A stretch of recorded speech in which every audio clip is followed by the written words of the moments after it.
పాశమైలారంలో నిన్న కెమికల్ ఫ్యాక్టరీలో జరిగిన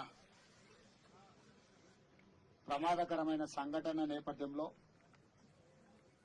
నిన్న ఉదయం నుంచి మంత్రులు దామోదర్ రాజనరసింహ గారు, వివేక్ వెంకటస్వామి గారు, స్థానిక కలెక్టర్, పోలీసు ఉన్నతాధికారులు, అదేవిధంగా ఫైర్ సిబ్బంది అందరూ కూడా ఈ సంఘటన తదనంతర పరిణామాలన్నింటిని కూడా దగ్గర ఉండి పర్యవేక్షిస్తూ చనిపోయిన వాళ్ళ శవాలను తొలగించడం కానీ, గాయాలపైన వాళ్లను హాస్పిటళ్లకు తరలించడం, అక్కడ యాజమాన్యంతో కూడా చర్చిస్తూ నష్ట నివారణ చర్యలకు పూర్తి స్థాయిలో ప్రభుత్వం చర్యలకు ఉపక్రమించింది.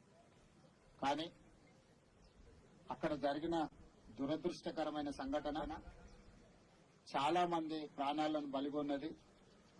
ఇది అత్యంత విషాదకరమైన సంఘటన. ఇప్పటి వరకు ఉమ్మడి రాష్ట్రంలో గాని, తెలంగాణ రాష్ట్రంలో గాని ఇన్ని ప్రాణాలను బలిగొన్న దుర్ఘటన జరగలేదు.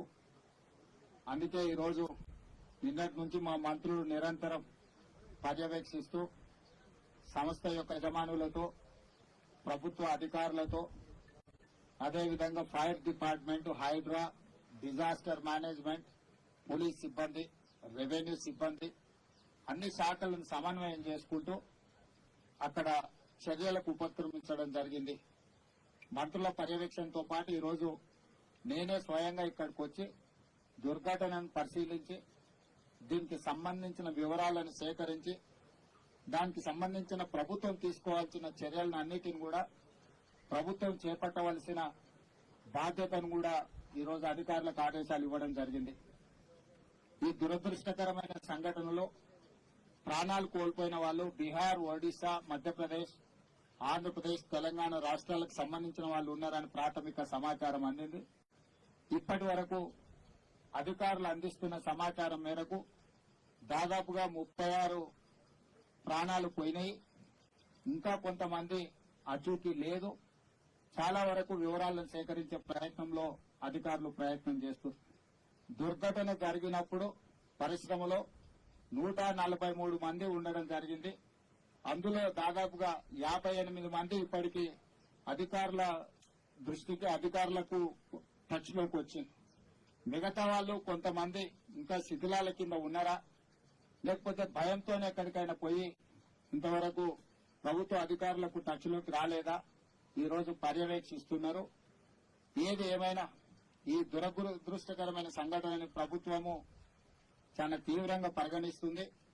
దీనికి సంబంధించి చనిపోయిన కుటుంబాలకు ₹1 కోటి నష్టపరిహారం ఇప్పించాలి. పరిశ్రమ వాళ్లతో మాట్లాడి ప్రభుత్వం వైపు నుంచి, పరిశ్రమ వైపు నుంచి చనిపోయిన కుటుంబాలకు ₹1 కోటి నష్టపరిహారం ఇవ్వాలి అని చెప్పి నేను ఆదేశాలు ఇవ్వడం జరిగింది. ఆదేశాల ప్రకారం మా మంత్రులు పరిశ్రమ యజమానులతో మాట్లాడి ప్రభుత్వం వైపు నుంచి సహకారం తీసుకుని వాళ్ళకి నష్టపరిహారం అందించడం జరుగుతుంది.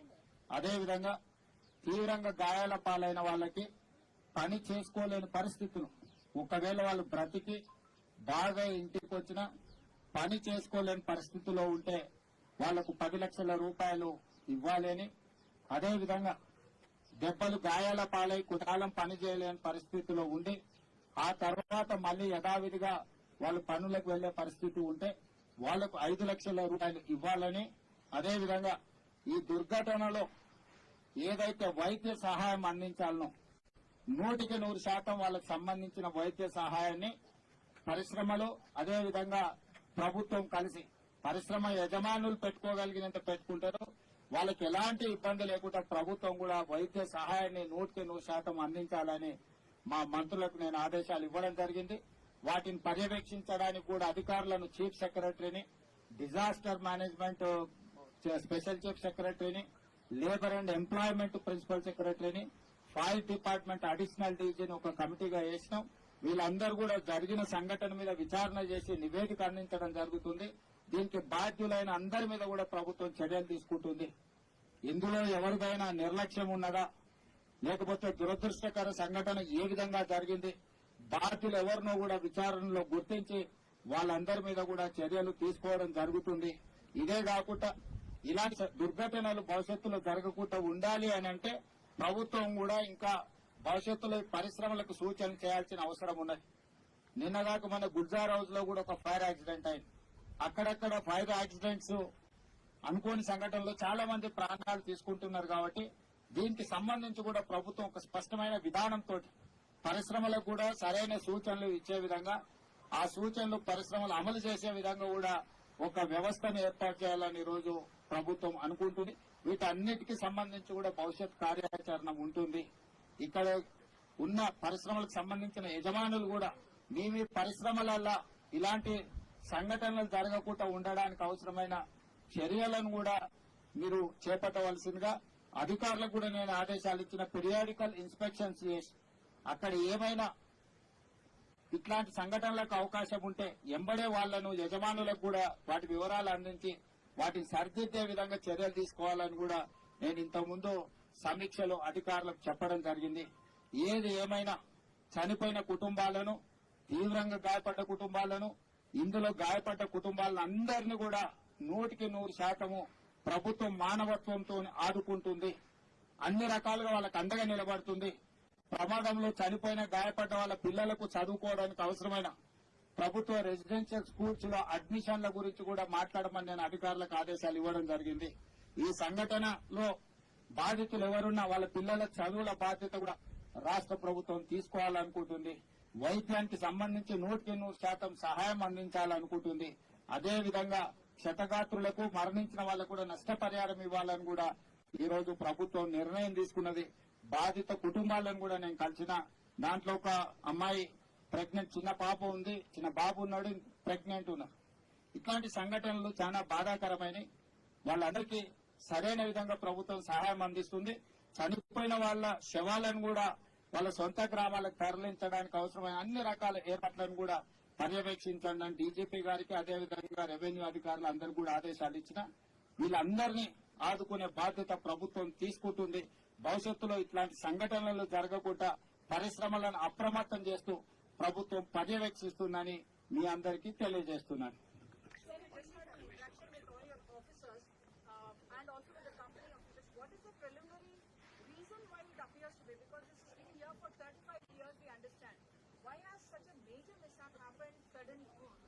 Preliminary information is there, but I cannot disclose. Why? Because the inquiry is going on. I wanted to find out all the details. Then only I can comment anything. Otherwise, if I comment something, it will take another time. So, I don't want to make any comments at this juncture. Definitely, we will see. Whatever concerns are there, whatever lapses are there, whatever regulation has to be implemented, we will examine everything. We will take a serious view on those incidents. And at the same time, I have told my people to give 1 lakh for deceased family, death family and injured family, 50,000 for immediate expenditure. Next few days, they cannot go for work or they cannot do anything. That is why I have told my people to give contingency fund from collector to these deceased families 1 lakh and 50,000. And at the same time, I have told my people 1 crore rupees for death families, 10 lakh rupees major that accident and limited whatever injuries are there for them also 5 lakh rupees, and medical thing government will take care everything. So they need not worry about their medical treatment. 1 crore is compensation, 10 lakhs and 5 lakhs whoever is in. Review meeting. What does preliminary investigation say, and did the company follow all the regulations and any anything late to? Already our director labor department, director boilers, they have inspected, they have given certain instructions to that concern.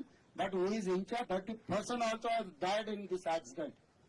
So we could not recover, we could not collect all those information.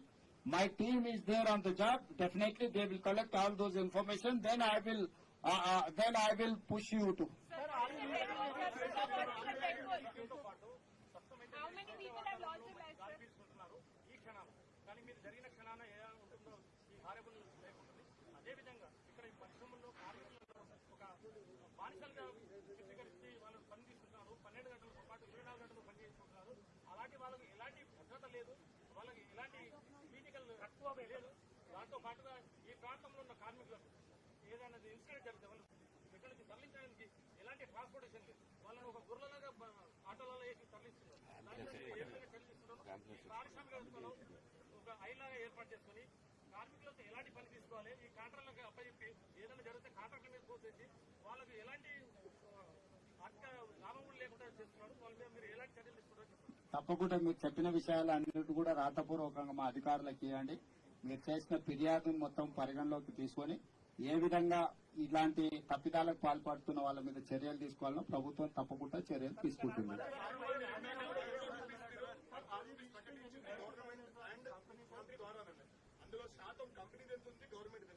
వాళ్ళకు కావాల్సిన ₹1,00,00,000 శాతంతో ఏం పని మిత్రమా? చనిపోయిన కుటుంబాలకు ₹1,00,00,000 కావాలి. ₹1,00,00,000 వాళ్ళకు వస్తాయి. ధన్యవాదాలు.